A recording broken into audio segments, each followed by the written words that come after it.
154 countries voted to protect aid workers like doctors, and the only country to vote against that apparently was the United States. Absolutely pathetic. So if you want to wonder why the United States is losing respect internationally, that's exactly why. Behavior like that. And the other thing that just happened apparently yesterday is that Trump declared war on Venezuela by enacting this coastal, whatever it is, embargo or blockade, a naval blockade, saying that Venezuela stole land from the United States. That is such bullshit that it should offend everyone who hears it. That Trump is justifying his political and military behavior on a lie, which is that Venezuela stole land from the United States. I mean, that is just so freaking insane. It's just out of control. But that depends on how you define the United States. Is the United States the land? Well, oddly enough, in saying that Venezuela stole land from the United States, he's actually saying that the United States is the land. And that's part of it. But he's not talking about that. He's using coded language to say that the controllers of the United States want Venezuelan assets. And in order to justify stealing those assets, they're going to claim that they were the original owners of those assets, and now Venezuela has stolen those assets from the United States. So he's playing the victim card, which he often does. He's saying that the United States is the victim of Venezuela. And so therefore we have the right to invade Venezuela and take back what they stole from us. The second part of that sounds reasonable, except the first part's a complete lie. I mean, Venezuela never stole land from the United States. Absolute insanity. All right, so let's bring this to a close. I'm going to talk about the strategies that I have already discussed. So, in my recent conversations over the past week, strategies, I've talked about 1, 2, 3, 4, 5 strategies. Right now I'm going to talk about strategy number 6. What I dreamt about most of the night was an extension of strategy number 4. I'm just looking at my list here. Strategy number 4 was the nutrition strategy. And when I introduced that strategy, I specifically talked about the tryptophan kynurenine pathway. And apparently that's what I was dreaming about off and on last night. So, I'm looking at my list that I wrote down this morning. Yeah, so I don't really see, I mean, this kynurenine pathway can be activated or deactivated by every one of these other components. So the kynurenine pathway, specifically within the brain, the kynurenine pathway in the brain can be activated or deactivated by everything that I've recently talked about. However, point number 4 here is the fact that we can address that nutritionally directly, and that's what I talked about. So I don't feel the need to repeat that right now, even though I could certainly extend it. So, you know, if you watch my videos and if you actually write down a few things that I say, then you would already have this list, at least up to number 5, which is a little bit of an extension of number 6 that I'm going to talk about right now, and also an extension of number 1, which I already talked about. So let me just, what I'll do right now, or maybe I'll do it right here. I think I'll do it here, but I'll just change colors. So this scribbly word right here is strategies. I'll try to write it out a little more clearly. Let's see, means motivation modeling. How could we recreate the Italian Renaissance? Means motivation modeling, obviously. So the modeling part of that is what I would call secondary excellence. If you see something that's excellent and you want to recreate it or you want to better it, you are benefiting secondarily from the excellence that someone else already provided. And it's inspiring you to be excellent. The opposite of that is also true. And I've thought about this. I've had to think about this based on observing society the way that it is now. What the Renaissance embodied for people was secondary excellence. People saw art. They were inspired by art. They wanted to compete with it. They wanted to be better.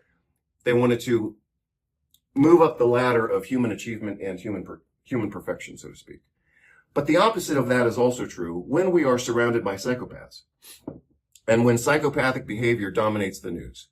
That's what I call, I don't know if anybody else has ever said this, but I came up with it myself independently. That's secondary psychopathy. And that is what we see globally these days.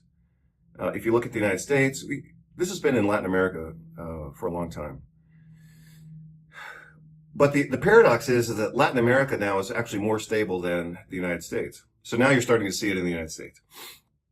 But what you see, if you look at American society, is you see the increased prevalence of secondary psychopathic behavior. So you can take it or leave it. You can look it up. You can examine that idea. But I'm just going to leave you with that idea because I don't want to explain it any more than I already have. If it is obvious to you, then you understand it. If it's not obvious to you, then you can either ignore it or you can look it up. But I want you to think about what should be obvious. When we are dominated by globalist billionaire psychopaths, that's going to create a society of psychopaths. If we were surrounded by artists and philosophers and great musicians, then we would ourselves also want to follow their example. So hope you're all doing well. That's an hour and 20 minutes of me talking spontaneously. My throat almost gave out in the middle of that, or not at the middle, but at the very end. So I'll leave it there and hope you're all doing well. I'm going to turn off this screen. And now I'm going to turn off this screen. Hope you're all doing well. Take care. Bye.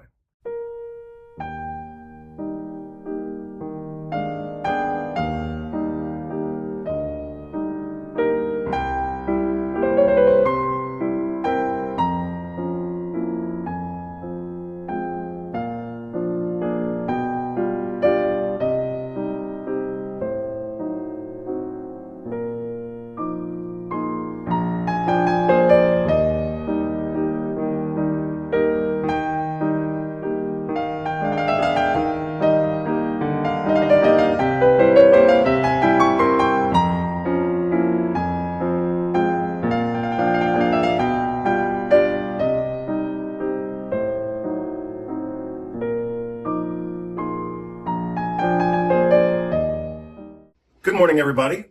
Hope you're all doing well this morning. Today is my day to not make a video, so of course here I am making a video. Yesterday was a very important day for the United States. As you know, Trump unilaterally declared war on Venezuela by falsely claiming that Venezuela had stolen land from the United States.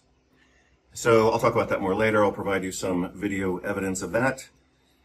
And I'll mix that into some of the activities for this morning.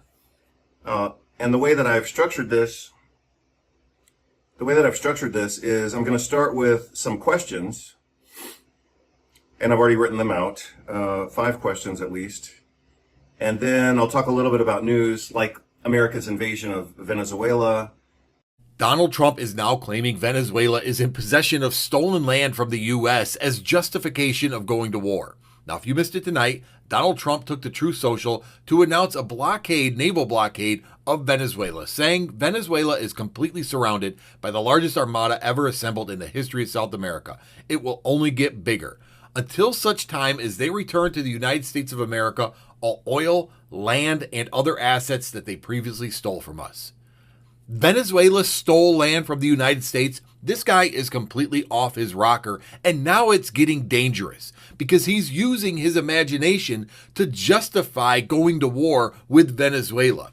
Now, a naval blockade is generally considered an act of war and would typically require Congress's approval, but Donald Trump doesn't play by those rules. But the real question is here, what is Donald Trump doing and where are the people around him? Where is Susie Wiles stepping in when he has the personality of an alcoholic? This is a dangerous time for America and we need some serious intervention. The apparent building of the new safety bunker and data center at the United States White House, that's apparently a thing now. And let's see.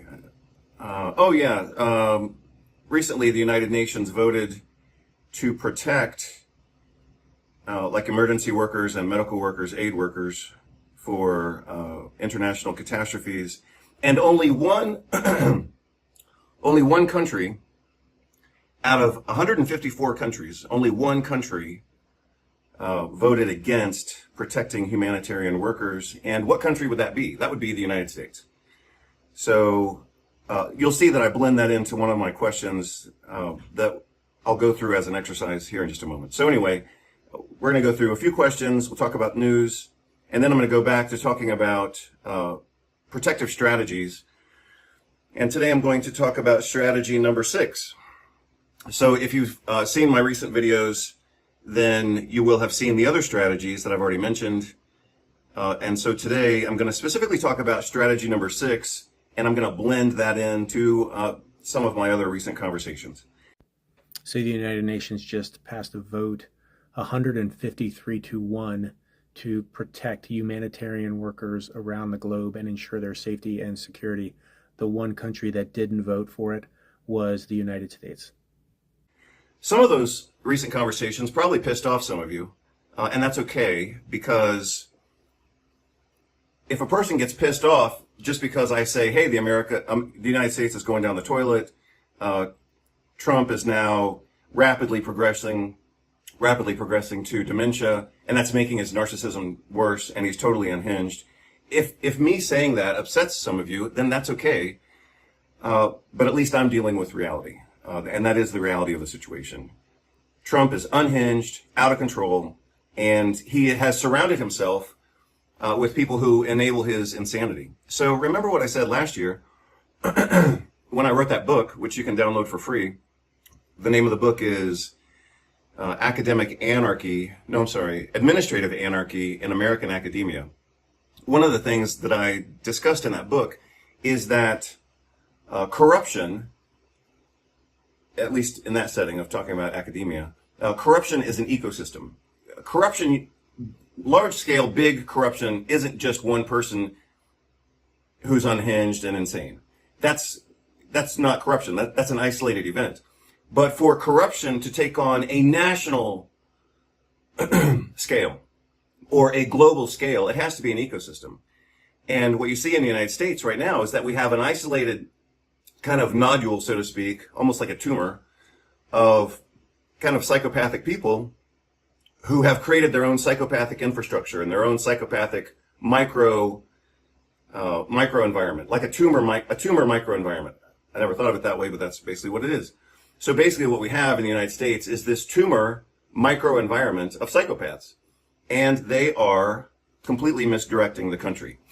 And for those of you who are about to stop the video because you can't handle that, I'll go into one of my questions, which I was going to ask anyway. So let's see. So here's question number 4 on my list for the day. I guess we'll get into it right now. These don't have to be in any particular order. So let's see. Let me write this down, because I'll give you the question and the answer right now. Whereas my original idea was to go through the questions and then come back for the answers. But let's do one of these right now, even though it's number 4. So I'll call it number 1, even though on my other list it's number 4. My question for you, my question is, let me get back to the center of the camera here.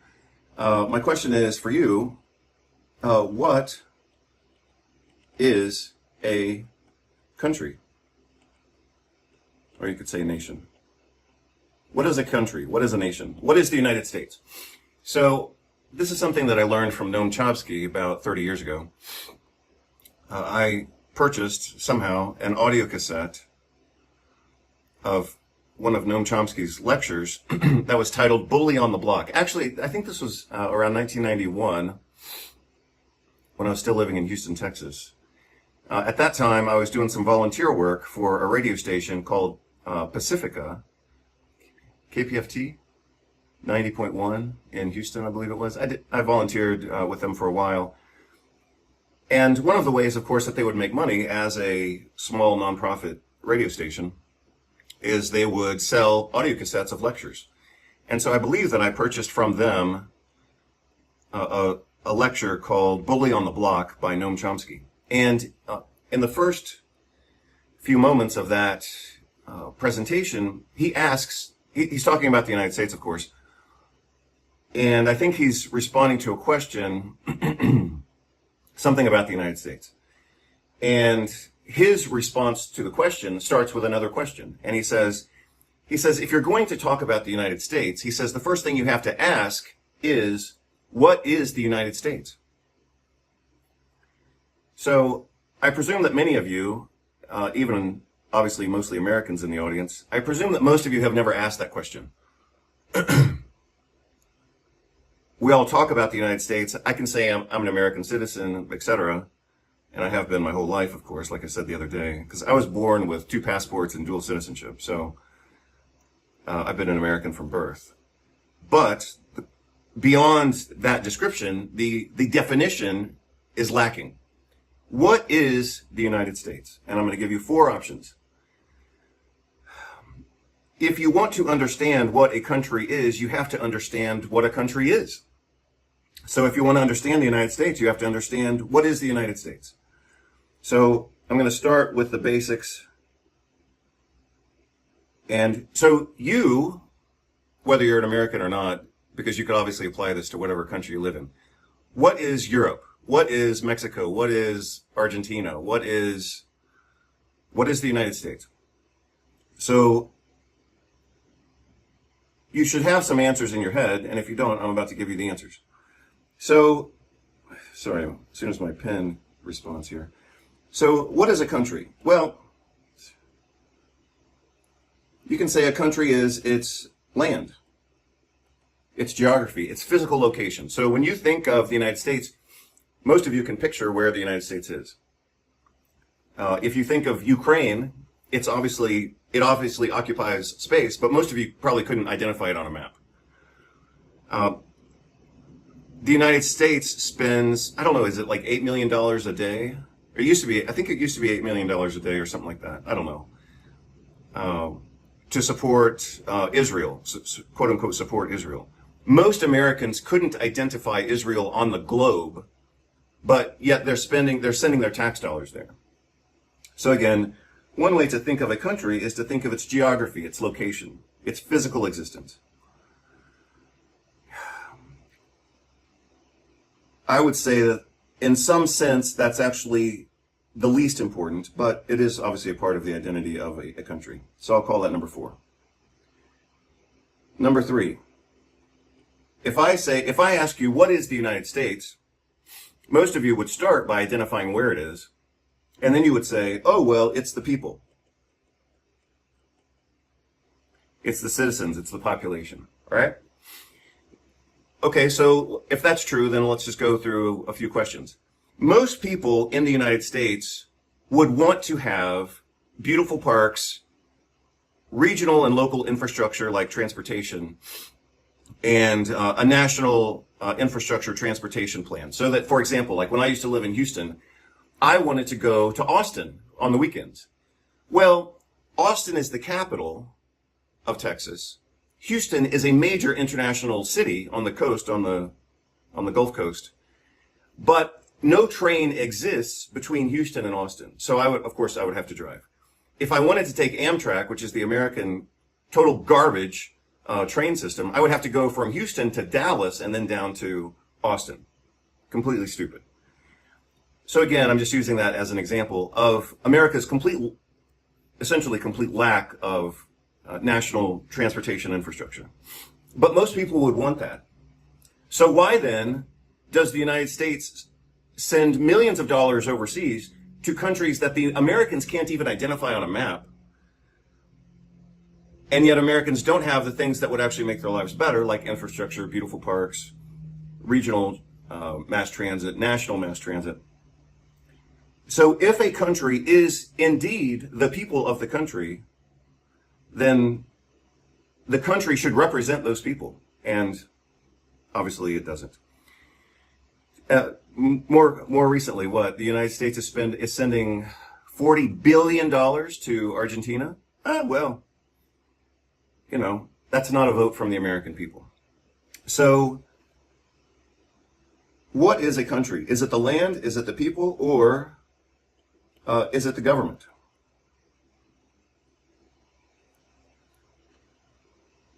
Well, theoretically, your government comes from the people. But does the American government actually represent the people in the way that the people actually would want to be represented? I mean, you could either argue yes or no. I would say no, because it certainly doesn't represent me. But maybe for some of you, you feel like you're well represented by your government. I would feel like that's a pretty sad state to be in, but maybe for some of you it works. The way that Noam Chomsky ultimately answered this question, so he said, I think he only mentioned like number 3 and number 2 on my list, but he said another way of looking at a country is you have to look at who's controlling the country. So I'm just going to say controllers. The way that Chomsky said it, he said you have to look at the men who control the country, the men who run the country. That's what a country is. So look at the United States. The United States just voted against protecting humanitarian workers. Does that represent the will of the people, or does that represent this psychopathic tumor microenvironment of psychopaths that we have in the American government? Last night, I believe it was just last night. I'll provide a link. Last night, Trump basically declared war on Venezuela. Well, a true declaration of war in the United States has to be approved by Congress. And yet, so Trump has totally bypassed America's representative government, the will of the people. No vote was taken on this. But again, because Trump has surrounded himself by this psychopathic microenvironment, he's a one-man country. That's what the United States has come down to right now. The personality of the United States for the past 10 months has been defined by one person. One person. And that goes back, of course, to what I said last year, before any of this happened, which is government level, global level psychopathy and corruption is always an ecosystem, even if it's a micro ecosystem. So again, what we have is like a tumor microenvironment that's putting the stability of the entire country at risk. So I'm sure that a lot of people have commented on this overnight because it just happened yesterday, and so I started seeing a few news clips about it. But again, going back to this question, what is a country? How can you understand the United States right now? Is the United States, is the essence or the character or the personality of the United States right now defined by the land? No. Defined by the people? No. Defined even by its own government? No. It's the personality and direction of the United States right now is defined by literally one person, the personality of one person. So that was one question, and I obviously just gave you the answer. Let's see, let me make sure that I covered everything. So what is a country? Land, people, government, or the controllers? Yeah, and like I said, I don't think Americans would not vote right now to invade Venezuela. So why is the United States invading Venezuela? I mean, this is totally insane. So the whole thing was, trumped up, literally, by Trump, who said that Venezuela was responsible for importing drugs into the United States. Well, it was only 7% of the drug trade anyway, so it was only ever minor. And so he murdered people. He, apparently, according to what's been said, he ordered the killing of these people in international waters, claiming they were drug traffickers, this is just political racism, basically. It's political racism with a material motive. But he killed these Latino people in international waters, claiming they were drug traffickers. Well, they were just on little fishing boats, most of them. And so they couldn't even have possibly had enough fuel to get to the United States, let alone traffic drugs of any importance. So, I mean, this is just all bullshit. So, right now, America's public image and public policy is basically chaotic bullshit. Does that come from the land of the United States? No. Does that come from the people? No. Does that come from the government? Yeah, a little bit, because, I mean, that is the structure that's enabling this to happen. But where it really comes from is this, cancerous microenvironment of psychopaths. So that's what you got. Let's see. Back to my questions. Well, I guess another question that I asked was, we all talk in the United States, for example, and in Europe as well. We talk about democracy. Theoretically, that's why the United States invaded Iraq, 20 years ago, 22 years ago, was to give them some democracy. These people need democracy.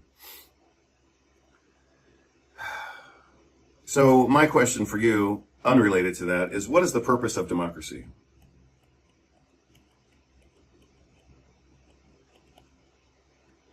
I'm going to let you think about that. What is the purpose of democracy? I'll let you think about it. I'll give you an answer here in a minute. What's the purpose of democracy? Oh yeah, so these are easy. I want you to name, as soon as my pen, I hate this thing sometimes. Name 5 billionaire or globalist. And so what I mean by millionaire isn't necessarily how much money they have, it's their level of influence. So globalists and billionaires are somewhat interchangeable.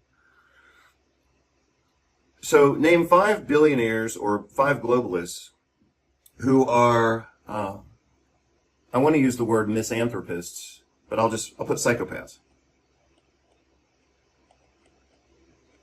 And further, my further definition of this is they have global reach, certainly national reach.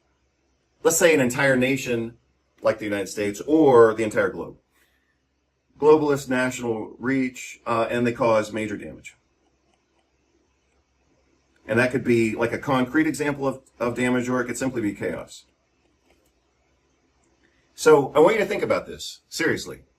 We'll do it right now. I want you to think of 5 globalist psychopaths who could make the world better, but are actually causing damage to the world. Well, I'll let you can figure it out. Maybe I'll type it out, but I mean, this is pretty easy. I mean, you could probably name 10 if you've been paying attention to the news. I mean, I don't even know if I could name 10, but with a little bit of work, I could name 10. I could probably name 5 right now. Right? So could you. Because it's in the news every day, even if you don't want to watch the news. So name 5 billionaire or globalist psychopaths who are actively causing damage and chaos in the world. Now, number 4. I want you to name 5 billionaires or globalists who are actually benefiting the world through art, science, maybe. That could be any type of science. It doesn't have to be medicine. It could be engineering or physics or whatever. Art, science, or just how about behavior? How about ethical behavior?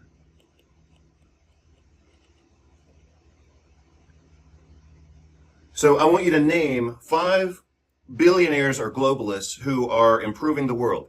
And I don't mean just a scholarship here or a project here or a donation to, I donated to my college over here, or I paid for some shoes in a poor neighborhood. No, I'm not talking about that. I'm talking about on a global, international level. Name 5 billionaires or globalists who are advancing humanity through art, science, and or behavior. I want you to name 5 of those. Because you can't do it. You can't do it, and I can't do it either. And that's exactly my point. I made this point in a video that some of you watched the other day, and probably most of you ignored because a lot of you don't want to hear this stuff. But you have to look at the tone and directionality of the world these days. What's being modeled for you is chaos and misanthropy. So misanthropy is humans hating humans. So, like one of these guys from the World Economic Forum, he's the perfect example of misanthropy. He hates humanity. He hates humanity. And so his goal is to make humans more miserable and to ultimately destroy them and replace them with, what is it? Like humans that have been merged with technology. Because apparently humans are so defective, according to his vision, that he thinks humans have to be improved with technology. That is... People assume we are just going back to the good old world which we had, and everything will be normal again in how we are used to normal, in the old fashion. This is, let's say, fiction. It will not happen. The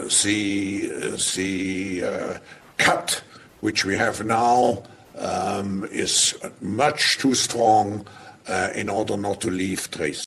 A human who hates other humans, but he has enough power to actually do things. So I want you to give me the example of a reverse of that. I want you to give me an example of a billionaire globalist who has power and influence, who has faith in humanity and is actively seeking to bring out the best in humanity. Name me 5 or 10 people who are doing that. You can't do it. Because it doesn't exist, at least to my knowledge.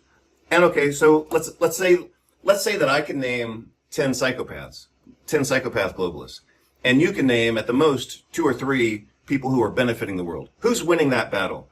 Who's tipping the scales? Who's winning that tug of war? It sure as hell isn't the good guys. So look again at the tone, the directionality, and the balance of the world right now. The psychopaths are dominating human society. So that's number 3 to 4. Yeah, so that was 2, 3, 4. Oh, okay. So here's what I talked about in my most recent video, which was just like 2 days ago.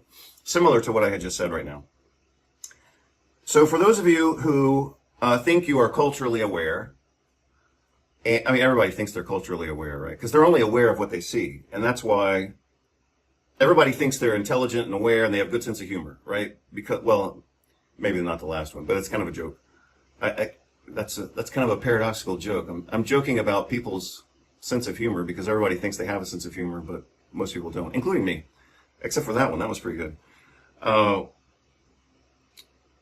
But most people think of themselves as being culturally aware, right? That's because they're only aware of what they know. So everyone sees in their mind, they typically see 10 containers full, right? They see 10 containers because they've only ever seen 10 containers, but they don't know about the other 2,000 containers that are out there, right? That's the distinction between, you know, being kind of monocultural or being multicultural is when you've traveled, when you've seen other things. Or these days, you can travel virtually. You don't have to, spend $5,000 to go travel somewhere. You can kind of, if you apply your mind to music and philosophy, and these days you can watch a bunch of videos. I mean, you can kind of be multicultural without ever leaving home. But of course, to have the real experience, you'd have to actually get out and do it. But I'm not trying to make this sound elitist, like, oh, well, you have to go to Italy, or you have to go to Romania, or you have to go to opera, or you have to go to whatever. I mean, a lot of these things, it's a mental exercise. I mean, and the reverse is also true. A person can go to Italy, a person can go to Paris, a person can go to Amsterdam or whatever, and just be a complete idiot, and they don't learn or they don't advance from that experience, So I am saying both of those at the same time.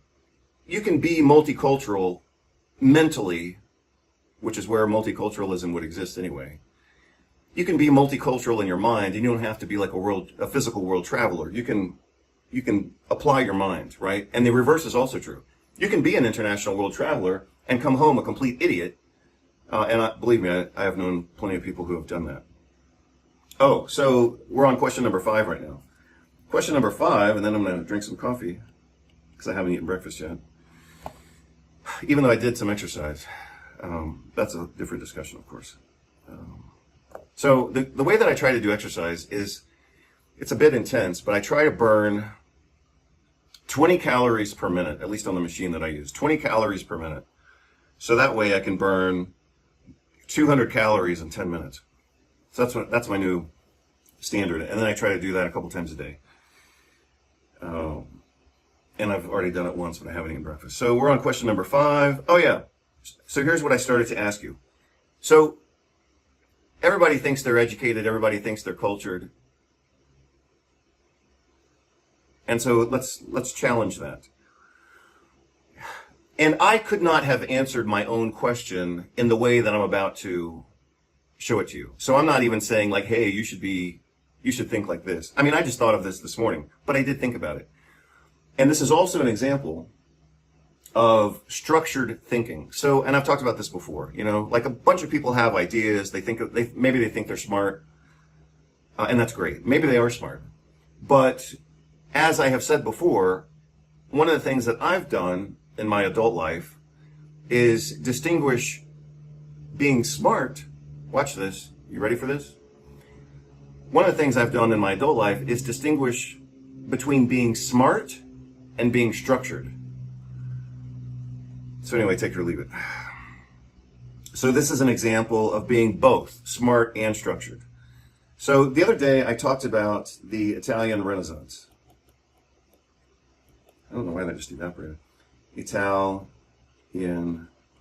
So what is Renaissance?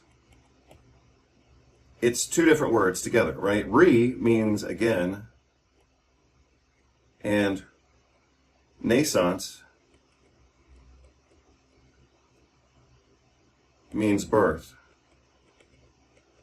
So this was the rebirth of human culture in Italy. I believe it was between roughly in the 1400s and 1600s.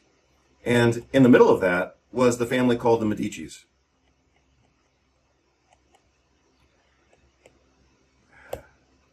The Medicis did not start the Italian Renaissance, but they personify the Italian Renaissance because they funded it. Why did they fund it? For those of you who either do or don't know the history. So my question to you is, well, I mean, I've already kind of given you the prompts here. Who were the Medicis? Other than the fact that they were obviously a family. They were a family of bankers. Why did they fund the Italian Renaissance? That's my question for you.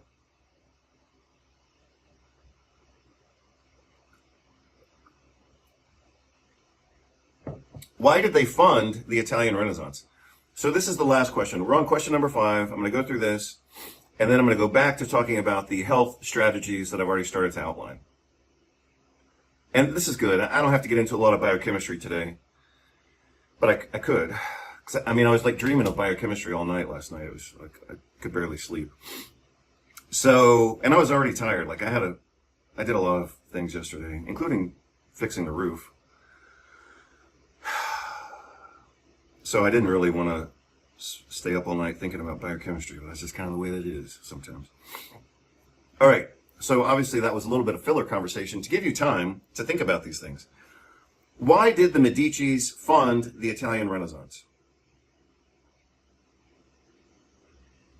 I'm going to let you keep thinking about that. I'm going to show you some, for those of you who don't have it obviously in your mind, this was the Italian Renaissance.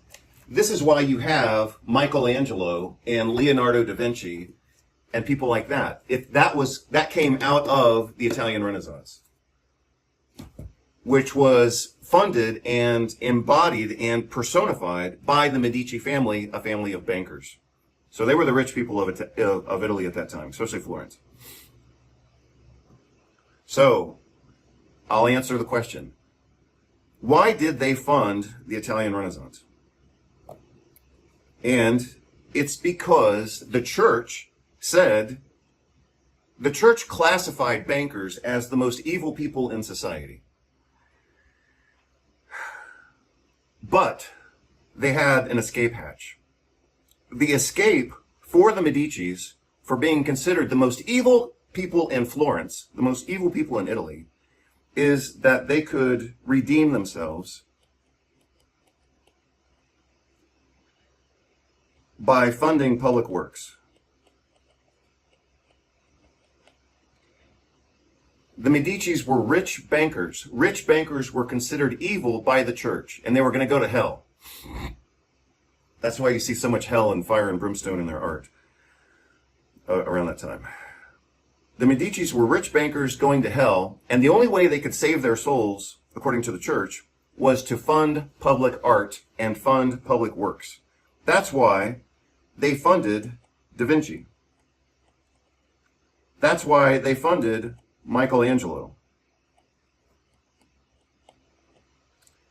And so what happened, remember, I'm asking you for three things. I'm asking you for the three main components of the Italian Renaissance. The structural components, That's why you have all this art and culture coming out of Italy around this time. It was already a trend, and then it got some money, and then it became explosive, and that's why we call it the Italian Renaissance. So, so that's all just information. Now we're going to provide some structure to that information. We're going to transition from being smart into being structured. So, what are the three components of the Italian Renaissance? I already said most of them. Actually, let me see. Maybe I said all of them. You can intuit all three of these from what I've already said, or maybe from what you already know. I'm going to give you a hint. Remember, we're transitioning now from being smart to being smart and structured. This just came to me this morning while I haven't even finished my coffee yet. I'm going to give you a hint. I've already told you it has three components. I'm going to give you another hint. All of these three components start with the letter M. That makes it easier, right?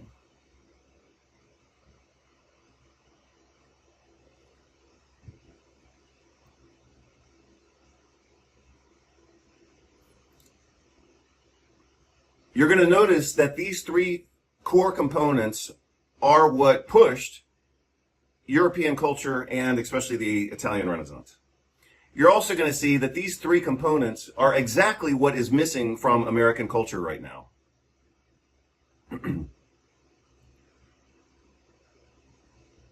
So let's go through it. Three components are and were means, which means time and money. The Medicis paid Leonardo da Vinci. The Medicis paid Michelangelo so that they could create their art. So if you wanted to recreate the American Renaissance or the Italian Renaissance or the human Renaissance, if you wanted to recreate that beauty and culture, you would have to have rich people, or a government, but rich people. I mean, you've got billionaires and millionaires and trillionaires now. So they got plenty of money. They could provide the means in form of time and some money to create the Renaissance experience.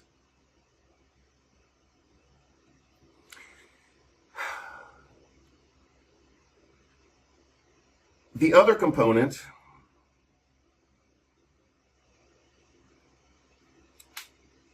I was trying to see if these go in any type of sequence, but I don't think they do. But obviously this one is first. You have to give people time and money to be creative. If people are thinking about survival all the time, and I think this comes from another Italian. I think the idea that, I don't know where it is in this book because I haven't identified the quote yet. But I think that it comes from this guy in this book. The reverse of everything I'm talking about right now would be to keep people stressed out and poor. If you keep people stressed out and poor, you're not going to have a creative culture. And you're not going to have a democracy. And that's exactly why the United States has not increased its minimum wage in like 20 or 30 years. It's to keep people poor so that democracy basically just becomes a word that doesn't have any meaning. And that's where we are right now. Americans are not voting to send $40 billion to Argentina right now. Americans are not voting to send billions of dollars to Israel. They can't even find it on a map. And the American people are not voting to go to war with Venezuela right now.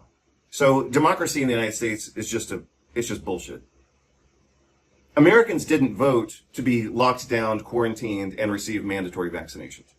So that's just the truth of it.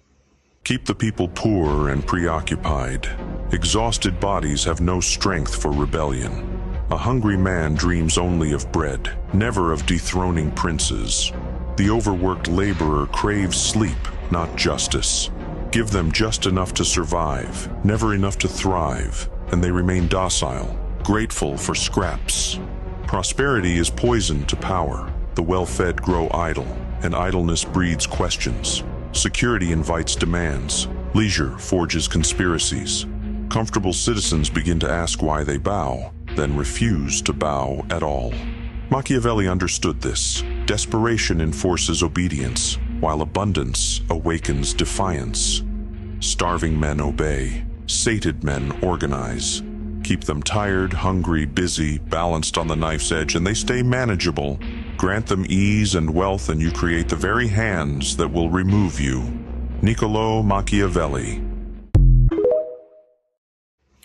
Going back to the Italian Renaissance. Here we are, Italian Renaissance. Beautiful art, science, culture, literature. One of the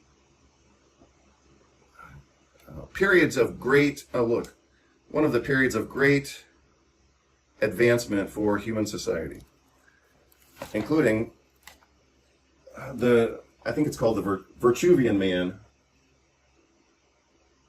It's called the universal genius, but I believe is what that represents. I'll show you a better picture of it, but there, you're looking at it right now.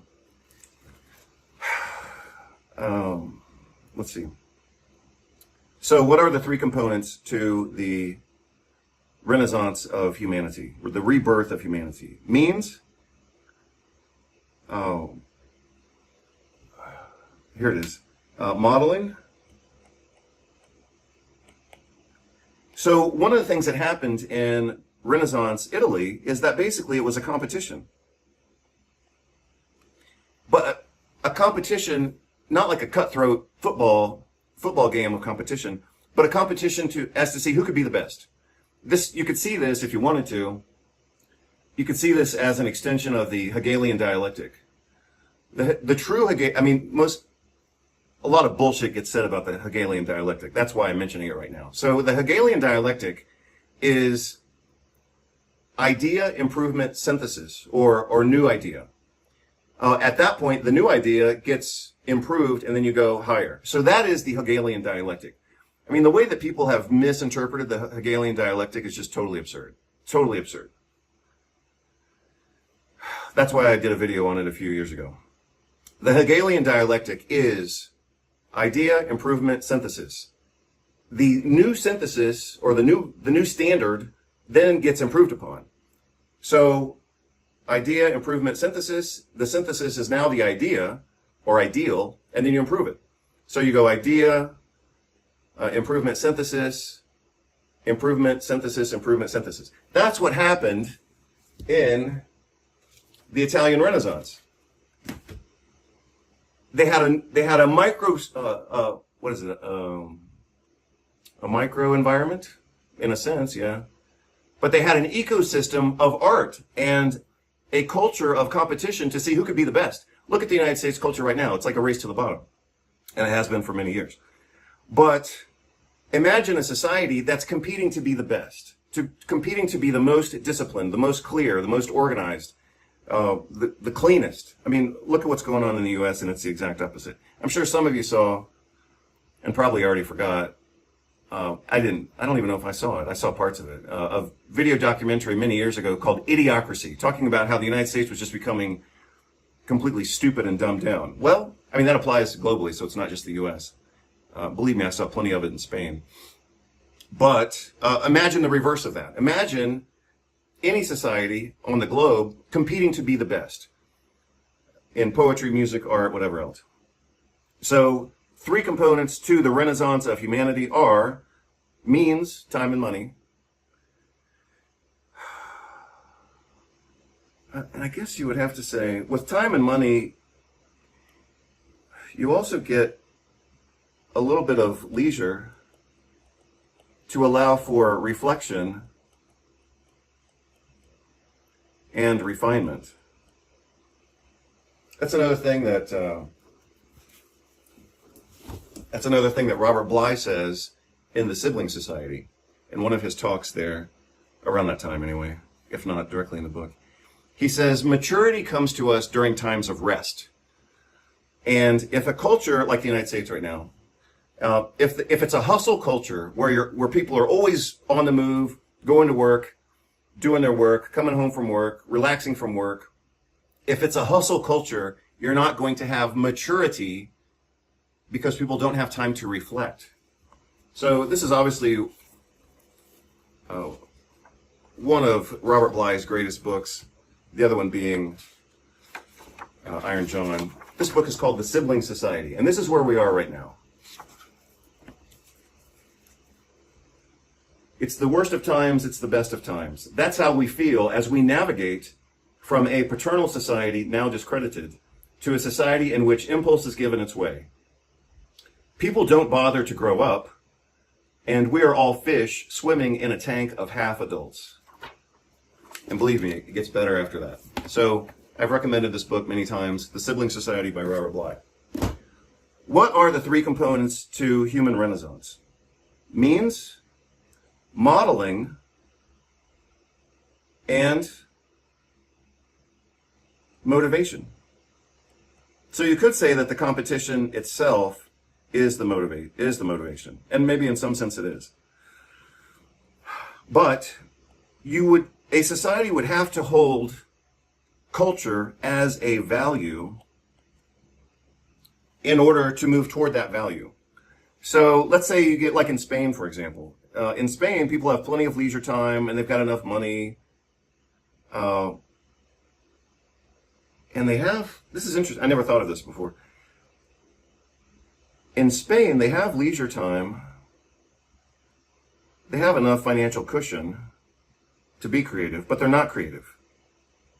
Of all the countries I've lived in, Spaniards are the least creative, even though they have more free time. And in a sense, they also have more modeling because they're surrounded by beautiful architecture. This was the paradox of my experience, especially living in Barcelona. So when I was living in the US and I went to Barcelona for the first time, I was like, wow, what an amazing place.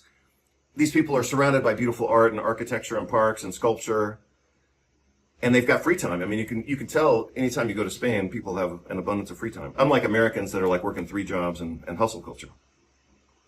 So I was thinking to myself, without knowing the culture, I thought, wow, this must be really creative and social and intellectual because they have so much free time and they have so much beautiful art around them.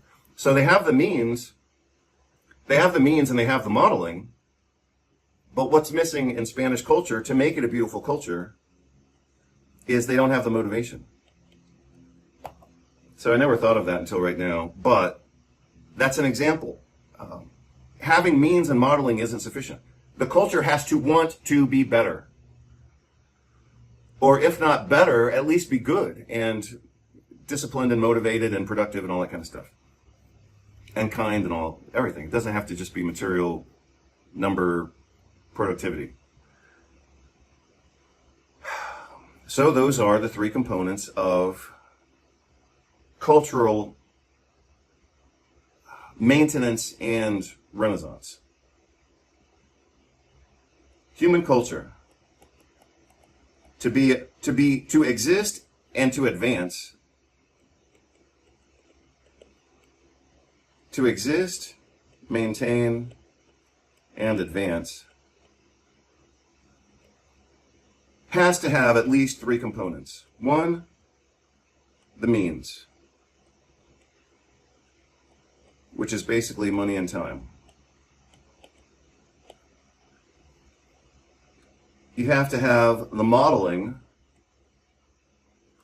because none of us can create culture independent from the rest of humanity and the culture. So we have to see something and say, wow, I like that. I'm going to either support and maintain and protect that. That's part of culture. Or I'm going to try to love it, and I'm going to try to do better. So that's a beautiful piece of art. I think I could do better. That's a beautiful piece of music. I think I could do better. Means, modeling, and motivation, I think is what I said. Yeah, motivation. You have to hold it as a value. So just seeing it, this is what I learned from living in Spain. Seeing beautiful art is not enough. Because otherwise, all Spaniards would be poets and artists. This is exactly correct. I never thought of it, but here it is. That's why I didn't understand, and I saw it very quickly. So I went to Spain. I went to Barcelona for the first time, like in January of 2013, and I moved there in October, basically without knowing anything. And I'm glad it worked. I'm glad it happened. But it's just I had to take advantage of an opportunity, and that's what it was. But again, I saw that they had the means, they had the time and the leisure. I saw that they had the modeling. And I, being inherently motivated throughout my life, I assumed that it was going to be a culture of like intellectuals and all this kind of stuff. Hell no, it was not. Because they didn't have the motivation. What I interpreted from my experience of observing Spaniards is they had so much art and culture around them, they didn't have a need to embody it. And they didn't really value it. They just kind of assumed, oh, well, life is beautiful. But they themselves, as a living population right now, weren't protecting their own culture. And I stand by that. So, people have to have the means. That's where the billionaire class comes in. This is where the billionaires and the globalists should be funding schools, trade schools, artists, things like that, on a big scale. I'm not just talking about getting a tax write-off over here. I'm talking about on a big scale. What else? Modeling. You have to be able, it has to be a critical mass. I guess that's another thing I could say. You have to see it. It has to be part of the society. So again, I could be born into a society that already has some beauty to it. And I could say, hey, I see that as beautiful, I value it, and I want to make it better. That would be transitioning from modeling, which would have already required some means before that. So this is a sequence. You have to have a society has to provide the means for anything to exist, to then provide modeling. And then obviously this is kind of a vicious cycle. But it would have to motivate people as a value for them to sustain it and then recreate it and improve it. So again, that's what I said before. That's the Hegelian dialectic. You start with an idea, you improve it, and then that synthesis becomes the new standard, and then you advance from there. That's the Hegelian dialectic. Let me go back. So that was question number 5. Let me go back and see if I need to answer the other ones. So what is a country or a nation? You can say it's the land, the people, the government, or more appropriately, it's the controllers. Oh yeah, what's the purpose of democracy? So we all talk about, like in the United States, we all say we're a democracy. We're not a democracy. We've never been a democracy. Democracy means majority rule. The United States is not majority rule. The United States is it's a representative democracy, so to speak. Republic, that's right. So theoretically, the purpose of democracy is to liberate people. That's a liberal idea, to liberate people so that they can be free to develop themselves. From a secular standpoint, that is the goal of being a human being, is so that you can fully develop yourself. From a religious standpoint, especially liberation theology, the goal of religion and being a child of God is so that you can develop yourself and be happy. So whether you look at it from a religious standpoint or a secular standpoint, you can still say it's the same thing. Nietzsche is hostile to democracy because he believes it ignores human differences and hinders those with exceptional abilities. But if democracy's bias against merit can be resisted, he admits that there's something to be said for it after all. In a certain sense, the exceptional human being can maintain and develop himself most easily in a democratic society, namely, when the coarser means of defense are no longer necessary, and habits of order, honesty, justice, and trust are part of the usual conditions. Name 5 billionaire globalists who are actively damaging the world. You can do that. Name 5 globalists or billionaires who are actively improving the world on large international scale. You can't do it. You can't do it. We don't have that model. All right. So those were my questions. That took me almost an hour. Those were my questions, and then I was going to get into news. The only news that I have is what I already said. 154 countries voted to protect aid workers like doctors, and the only country to vote against that apparently was the United States. Absolutely pathetic. So if you want to wonder why the United States is losing respect internationally, that's exactly why. The behavior like that. So the United Nations just passed a vote 153-1 to protect humanitarian workers around the globe and ensure their safety and security. The one country that didn't vote for it was the United States. And the other thing that just happened apparently yesterday is that Trump declared war on Venezuela by enacting this coastal, whatever it is, embargo or blockade, a naval blockade, saying that Venezuela stole land from the United States. That is such bullshit that it should offend everyone who hears it. That Trump is justifying his political and military behavior on a lie, which is that Venezuela stole land from the United States. I mean, that is just so freaking insane. It's just out of control. Donald Trump is now claiming Venezuela is in possession of stolen land from the U.S. as justification of going to war. Now, if you missed it tonight, Donald Trump took to Truth Social to announce a naval blockade of Venezuela, saying Venezuela is completely surrounded by the largest armada ever assembled in the history of South America. It will only get bigger. Until such time as they return to the United States of America all oil, land, and other assets that they previously stole from us. Venezuela stole land from the United States. This guy is completely off his rocker, and now it's getting dangerous because he's using his imagination to justify going to war with Venezuela. Now, a naval blockade is generally considered an act of war and would typically require Congress's approval, but Donald Trump doesn't play by those rules. But the real question is here, what is Donald Trump doing and where are the people around him? Where is Susie Wiles stepping in when he has the personality of an alcoholic? This is a dangerous time for America and we need some serious intervention. But that depends on how you define the United States. Is the United States the land? Well, oddly enough, in saying that Venezuela stole land from the United States, he's actually saying that the United States is the land. And that's part of it. But he's not talking about that. He's using coded language to say that the controllers of the United States want Venezuelan assets. And in order to justify stealing those assets, they're going to claim that they were the original owners of those assets, and now Venezuela has stolen those assets from the United States. So he's playing the victim card, which he often does. He's saying that the United States is the victim of Venezuela. And so therefore we have the right to invade Venezuela and take back what they stole from us. The second part of that sounds reasonable, except the first part's a complete lie. I mean, Venezuela never stole land from the United States. Absolute insanity.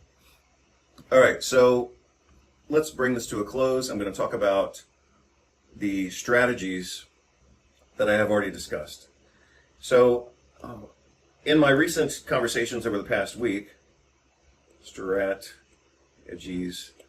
I've talked about 1, 2, 3, 4, 5 strategies. Right now I'm going to talk about strategy number 6. What I dreamt about most of the night was an extension of strategy number 4. I'm just looking at my list here. Strategy number 4 was the nutrition strategy. And when I introduced that strategy, I specifically talked about the tryptophan kynurenine pathway. And apparently that's what I was dreaming about off and on last night. So, looking at my list that I wrote down this morning. Yeah, so I don't really see, I mean, this kynurenine pathway can be activated or deactivated by every one of these other components. So the kynurenine pathway, specifically within the brain, the kynurenine pathway in the brain can be activated or deactivated by everything that I've recently talked about. However, point number 4 here is the fact that we can address that nutritionally directly, and that's what I talked about. So I don't feel the need to repeat that right now, even though I could certainly extend it. So, you know, if you watch my videos and if you actually write down a few things that I say, then you would already have this list, at least up to number 5, which is a little bit of an extension of number 6 that I'm going to talk about right now, and also an extension of number 1, which I already talked about. So let me just, what I'll do right now, or maybe I'll do it right here. I think I'll do it here, but I'll just change colors. So this scribbly word right here is strategies. I'll try to write it out a little more clearly. And so now I'm going to talk about each one of these strategies and give you some way of understanding how you can implement them, which I've already done, but also how they tie together and how they influence brain function. So remember what I said the other day. Obviously your brain is an organ, but the purpose of your brain, other than vegetative functions like breathing and basic movement, the purpose of your brain is your mind. So in that conversation, I differentiated partly between neurotoxicity and neuroinflammation, which I've already talked about. For example, very clearly, I've talked about that with regard to migraine, fibromyalgia, and autism. So what I spontaneously did the other day is differentiate between neurotoxic, which is something that actually damages the brain and changes its function, and what we see a lot of these days, which is psychotoxic, which is damaging the mind, independent from the brain. Okay, so let me just go through the list and I'll bring a close to this video as soon as I can, because we're already at an hour by now. So maybe I'll change colors one more time. We'll go to green if we can. So let's talk about 6 strategies. 6 strategies are